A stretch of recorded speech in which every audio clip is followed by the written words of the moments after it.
to help me. When I saw the problem in the village about the loan sharking, it's a kind of age-old problem everywhere in the region, everywhere in the world.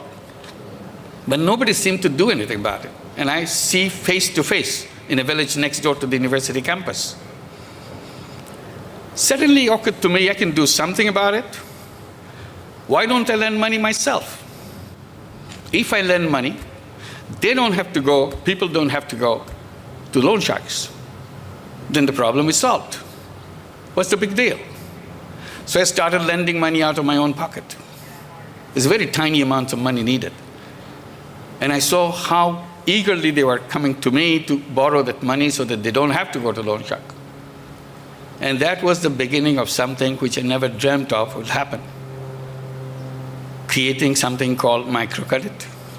And it started lending money, it just expanded, created a bank out of it. It started in 1976.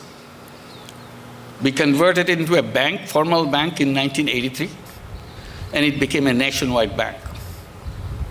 And the thing that we do became known as microcredit, microfinance, and every other country wanted to imitate that, follow that. Today in Bangladesh, the Grameen Bank, the bank that I created, has over 8.5 million borrowers, mostly women. 97% of them are women, destitute women who joined Grameen Bank.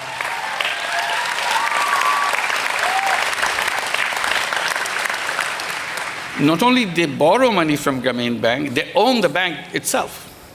They sit in the board of the bank, they decide the policies of the bank. So it's a very strange bank in that way. It's a bank owned by poor women.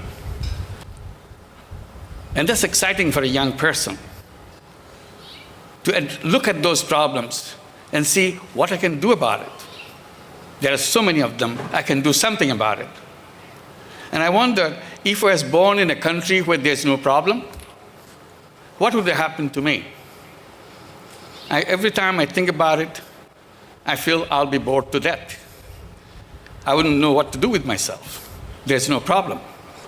So this is how I reacted to it, and I didn't wait for any prepackaged solutions. I always try to do in my own way. I look at the problem, I try to figure out the solution on my own, in my own way. I didn't wait for anybody else to